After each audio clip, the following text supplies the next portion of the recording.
داستان ایمان فروشوں کی قسط نمبر 5 7ویں لڑکی۔ صلاح الدین ایوبی کے خیمے کو گیر رکھا ہے۔ وہ 5ویں کہاں ہیں؟ رابن نے پوچھا۔ تھوڑی دور ہیں، موبی نے جواب دیا۔ وہ ابھی یہی رہیں گے۔ سنو موبی، رابن نے کہا، اس شخص نے مجھے پاگل کر دیا ہے۔ میرے ضمیر پر اتنا بوجھ آ پڑا ہے جیسے اس شخص کی ذمہ داری مجھ پر عائد ہوتی ہے۔ صلیب پر ہاتھ رکھ کر حلف تو سب سے لیا گیا ہے، لیکن ایک سپاہی کے حلف میں اور میرے حلف میں زمین اور آسمان کا فرق ہے۔ میرے رتبے کو سامنے رکھو، میرے فرائض کو دیکھو۔ آدھی جنگ مجھے زمین کے نیچے اور پیٹ کے پیچھے سے وار کر کے جیتنی تھی، مگر میں اور تم 7 اور 5 اپنا فرض ادا نہیں کر سکے۔ مجھ سے یہ صلیب جواب مانگ رہی ہیں۔ اس نے گلے میں ڈالی ہوئی صلیب ہاتھ میں لی، کہا، میں اسے اپنے سینے سے جدا نہیں کر سکتا۔ اس نے موبی کے سینے پر ہاتھ پھیر کر اس کی صلیب ہاتھ میں لے لی اور کہا، تم اپنے ماں باپ کو دھوکہ دے سکتی ہو، اس صلیب سے آنکھیں نہیں چرا سکتی۔ اس نے جو فرض تمہیں سونپا ہے وہ پورا کرو۔ خدا نے تمہیں جو حسن دیا ہے وہ چٹانوں کو پھاڑ کر تمہیں راستہ دے گا۔ میں تمہیں پھر کہتا ہوں کہ ہماری اچانک اور غیر متوقع ملاقات اس بات کا ثبوت ہے، ہم کامیاب ہوں گے۔ ہمارے لشکر بحیرہ روم کی اس پار اکٹھے ہو رہے ہیں۔ جو مر گئے سو مر گئے، جو زندہ ہیں وہ جانتے ہیں کہ یہ شکست نہیں، دھوکہ تھا۔ تم اپنے خیمے میں واپس جاؤ اور ان لڑکیوں سے کہو کہ خیمے میں نہ پڑے رہیں۔ بار بار صلاح الدین ایوبی سے ملیں، اس کے سالاروں سے ملیں، بے تکلفی پیدا کریں، مسلمان ہونے کا چانسا دیں۔ آگے وہ جانتے ہیں کہ انہیں کیا کرنا ہے۔ سب سے پہلے تو یہ معلوم کرنا ہے یہ ہوا کیا۔ موبی نے کہا، کیا سوڈانیوں نے ہمیں دھوکہ دیا ہے؟ میں یقین کے ساتھ کچھ نہیں کہہ سکتا، رابن نے کہا۔ میں نے حملے سے پہلے مصر میں پھیلائی ہوئی اپنے جاسوسوں سے جو معلومات حاصل کی تھی وہ یہ ہے کہ صلاح الدین ایوبی کو سوڈانیوں کے 50,000 محافظ لشکر پر بھروسہ نہیں، حالانکہ یہ مسلمانوں کی وائسرائے مصر کی اپنی فوج ہیں۔ ایوبی نے آ کر مصری فوج تیار کر لی ہے۔ سوڈانی اس میں شامل نہیں ہونا چاہتے۔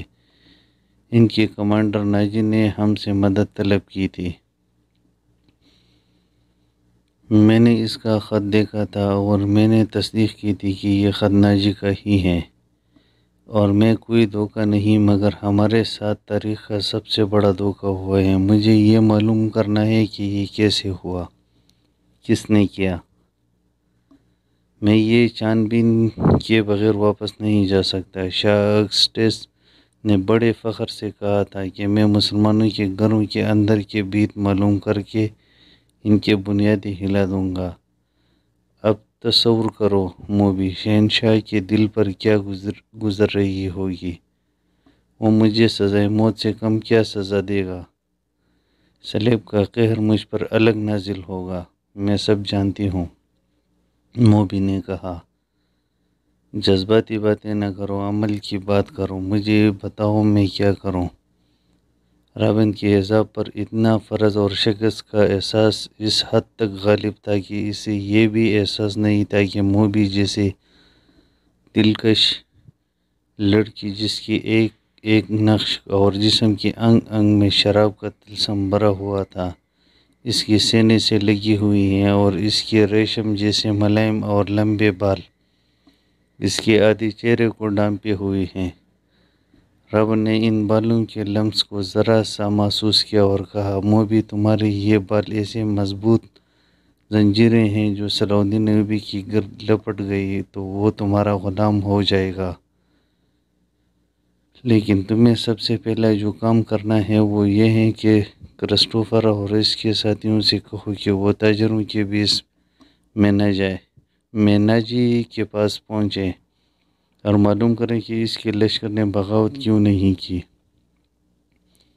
اور یہ راز فاش کس طرح ہوا کہ اس سے فائدہ اٹھا کر صلاح ایوبی نے گنتی کے چند ایک دستے گھات میں بٹھا کر ہمارے 3 افراد کا بیڑا غرق کر دیا، اور انہیں یہ بھی کہو کہ معلوم کریں کہ ناجی صلاح الدین ایوبی سے ہی تو نہیں مل گیا، اور ان نے ہمارا یہ حشر کرانے کے لیے ہی تو خط نہیں لکھا۔ اگر ایسا ہی ہوا ہے تو ہمیں اپنی جنگی منصوبہ بندیوں میں رد و بدل کرنا ہوگا۔ مجھے یہ یقین ہو گیا ہے کہ اسلامیوں کی تعداد کتنی ہی تھوڑے کیوں نہ ہو، انہیں ہم آسانی سے شکست نہیں دے سکتے۔ ضروری ہو گیا ہے کہ ان کے حکمرانوں کا اور عسکری قیادت کا جذبہ ختم کیا جائے۔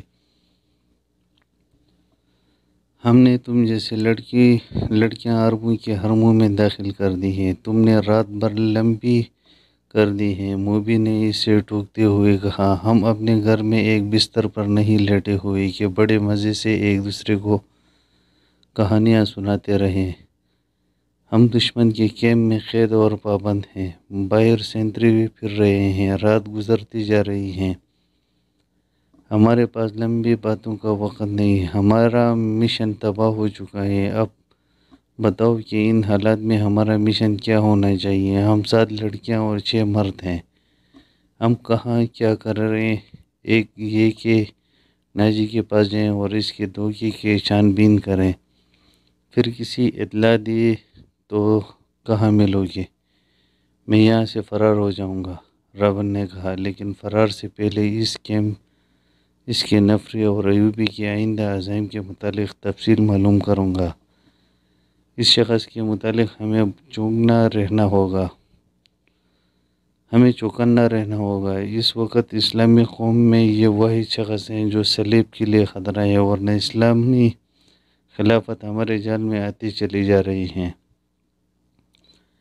شاہ ایملرک کہتا ہے کہ مسلمان اتنے کمزور ہو گئے ہیں کہ اب ان کو ہمیشہ کے لیے اپنے پاؤں میں بٹھانے کے لیے صرف ایک ہلے کی ضرورت ہے، مگر اس کا یہ عزم محض خوش فہمی ثابت ہوا۔ مجھے یہاں رہ کر ایوبی کی کمزور رگیں دیکھنے ہیں، اور تمہیں 5 آدمیوں کے ساتھ مل کر سوڈانی لشکر کو بھڑکانا ہے اور بغاوت کرانی ہے۔ نہایت ضروری یہ ہے کہ ایوبی زندہ نہ رہے۔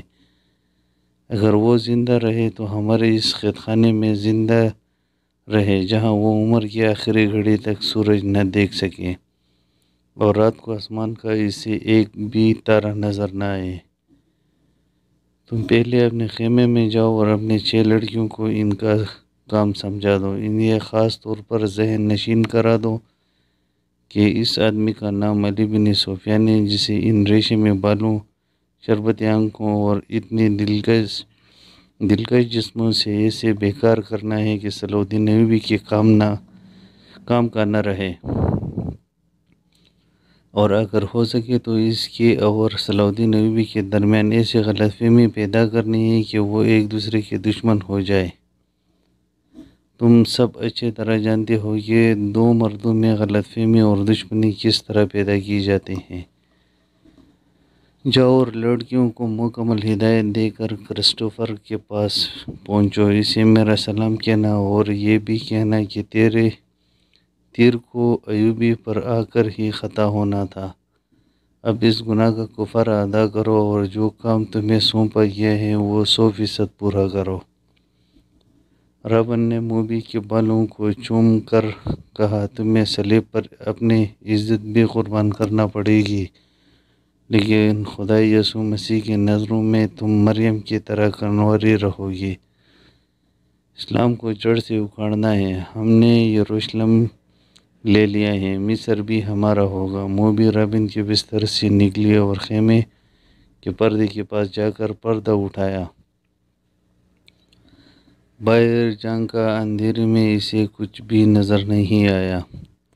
وہ باہر نکل گئی اور خیمے کے اوٹ سے دیکھا کہ سینتری کہاں ہے۔ اسے دور کسی گنگنانے کی آواز سنائی دی، یہ سینتری ہی ہو سکتا تھا۔ موبی چل پڑی، درختوں سے گزرتے قدم پر پیچھے دیکھتی۔ وہ ٹیلی تک پہنچ گئے اور اپنے خیمے کا رخ کر لیا۔ نصف راستہ طے کیا ہوا ہوگا کہ اسے دو آدمیوں کی دبے دبے قدموں کی آوازیں سنائی دینے لگی۔ یہ آوازیں اس کے خیمے کے قریب معلوم ہوتی تھی۔ اسے یہ خطرہ نظر آنے لگا کہ سینتری نے معلوم کر لیا ہے کہ ایک لڑکی غائب ہے اور وہ کسی دوسری سینتری یا اپنے کمانڈر کو بلا لیا ہے۔ اس نے سوچا کہ خیمے میں جانے کے بجائے ان 5 ساتھیوں کے پاس چلے جائیں جو مراکشی تاجروں کے بیس میں کوئی 1.5 میل دور خیمہ زن تھے، مگر اس سے یہ خیال بھی آ گیا کہ اس کی کئی گمشدگی سے باقی لڑکیوں پر مصیبت آ جائے گی۔ وہ تھی تو پوری چالاک، پھر بھی ان پر پابندیاں سخت ہونے کا خطرہ تھا اور کوئی چارہ کار بھی نہ تھا۔ وہ بھی ذرا اور آگے چلی گئی تاکہ ان دو آدمیوں کی باتیں سن سکے۔ ان کی زبان وہ سمجھتی تھی، یہ تو اس نے دھوکہ دیا تھا کہ وہ سسلی کی زبان کے سوا اور کوئی زبان نہیں سمجھتی۔ وہ آدمی خاموش ہو گئے۔ وہ بھی دبے پاؤں آگے بڑھے۔ اسے بائیں طرف قدموں کی آہٹ سنائی دی۔ اس نے چونک کر دیکھا۔ درختوں کے درمیان سے ایک سیاہ سایہ جو کسی انسان کا تھا جاتا نظر آیا۔ اس نے رخ بدل لیا اور ٹیلے کی طرف آنے لگی۔ وہ بھی کوئی خطرہ مول نہیں لینا چاہتی تھی۔ وہ ٹیلے پر چڑھنے لگی۔ ٹیلا اونچا نہیں تھا، فوراً ہی اوپر چلی گئی۔ وہ تھی تو بہت ہوشیار، لیکن ہر انسان ہر قدم پر پوری احتیاط نہیں کر سکتا۔ وہ ٹیلے کی چوٹی پر کھڑی ہو گئی۔ اس کے پس منظر میں ستاروں سے بھرا ہوا آسمان تھا۔ سمندر اور صحرا کی فضا رات کو آئینے کی طرح شفاف ہوتی ہے۔ درختوں میں جاتے ہوئے آدمی نے ٹیلے کی چوٹی پر ٹنڈ منڈ درخت کی تنے کی طرح کا ایک سایہ دیکھا۔ موبی نے پہلو اس آدمی کی طرف کر دیا۔ اس کے بال کھلے ہوئے تھے جنہیں اس نے ہاتھ سے پیچھے کیا۔ اس کے ناک، سینے کا غبار اور لمبا لبادہ تاریکی میں بھی راز کو فاش کرنے لگا۔ یہ آدمی سینتریوں کا کمانڈر تھا۔ وہ آدھی رات کے وقت کیمپ کی گشت پر نکلا اور سینتریوں کو دیکھتا پھر رہا تھا۔ یہ سینتریوں کی تبدیلی کا وقت تھا۔ کمانڈر اس لیے زیادہ چوکس تھا کہ سلطان ایوبی 3 سالاروں کے ساتھ کیمپ میں موجود تھا۔ سلطان ڈسپلن کا بڑا ہی سخت تھا۔ ہر کسی کو ہر لمحہ خطرہ لگا رہتا تھا کہ سلطان رات کو اٹھ کر گشت پر آ جائے گا۔ کماندار سمجھ گیا کہ ٹیلے پر کوئی لڑکی کھڑی ہے۔ اسے شام کمانداروں کو خبردار کیا گیا تھا کہ صلیبیوں نے جاسوسی اور تخریب کاری کے لیے لڑکیوں کو استعمال کرنا شروع کر دیا ہے۔ یہ لڑکیاں صحرائی خانہ بدوشوں کے بیروم میں بھی ہو سکتی ہیں اور ایسی غریب لڑکیوں کے بیس میں بھی ہو جو فوجی کیمپوں میں کھانے کی بھیک مانگنے آتے ہیں، اور یہ لڑکیاں اپنے آپ کو مغویہ اور مظلوم ظاہر کر کے پناہ مانگ سکتے ہیں۔ کمانڈروں کو بتایا گیا تھا کہ آج رات 7 لڑکیاں سلطان کے پناہ میں آئی ہیں، جنہیں بظاہر رحم کر کے مگر انہیں مشتبہ سمجھ کر پناہ میں لے لیا گیا ہے۔ اس کمانڈر نے یہ احکام سن کر اپنے ایک ساتھی سے کہا تھا، اللہ کرے ایسی کوئی لڑکی مجھ سے پناہ مانگے۔ اور وہ دونوں ہنس پڑے تھے۔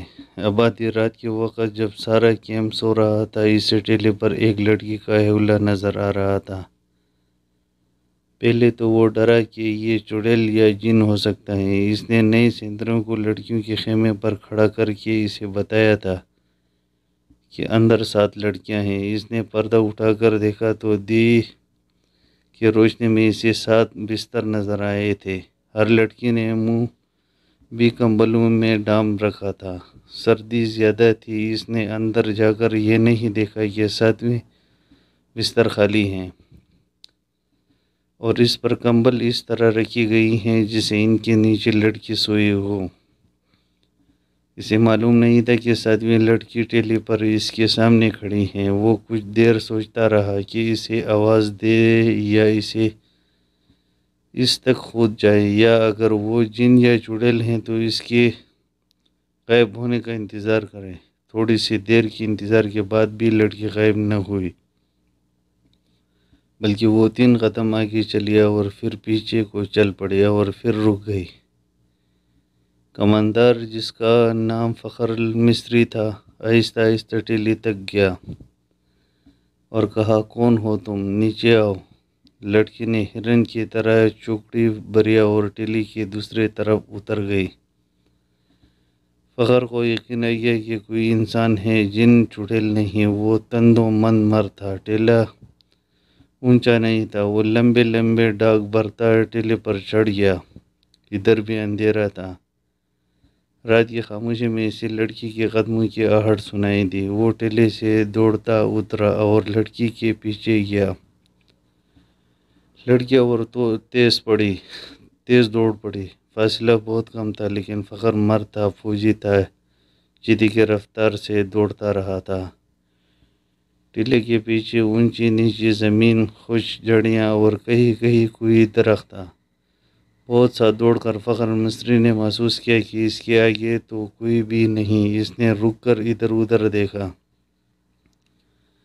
صرف اپنے پیچھے اور بہت سا بائیں کو لڑکی کے قدموں کی آہٹ سنائی دی۔ وہ تربیت یافتہ لڑکی تھی۔ جہاں اسے حسن اور شباب کی استعمال کی تربیت دی گئی تھی، وہاں اسے فوجی ٹریننگ بھی دی گئی تھی اور خنجر زنی کے داؤ بیچ بھی سکھائی گئی تھی۔ وہ ایک درخت کے اوڑ میں چھپ گئی تھی۔ فخر آگے گیا تو وہ دوسرے طرف دوڑ پڑے۔ یہ تعاقب آنکھ مچولی کے مانند تھا۔ فخر کو اندھیرا پریشان کر رہا تھا۔ موبی کے قدم خاموش ہو جاتے تو وہ رک جاتا، قدموں کی آواز سنائی دیتی تو وہ دوڑ پڑتا۔ غصے سے وہ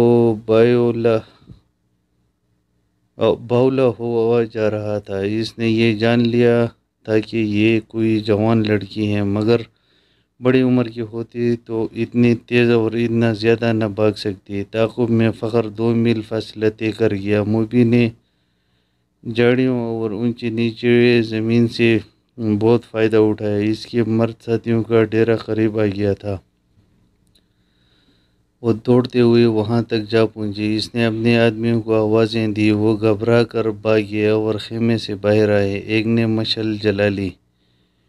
یہ ڈنڈے کے سرے پر لپٹے ہوئے کپڑے تھے۔ ان کی آگ کی روشنی بہت زیادہ تھی۔ فخر نے تلوار سونپ لی اور کامتا ان کے سامنے جا کھڑا ہوا۔ اس نے دیکھا کہ یہ 5 آدمی لباس سے سفری تاجر نظر آتے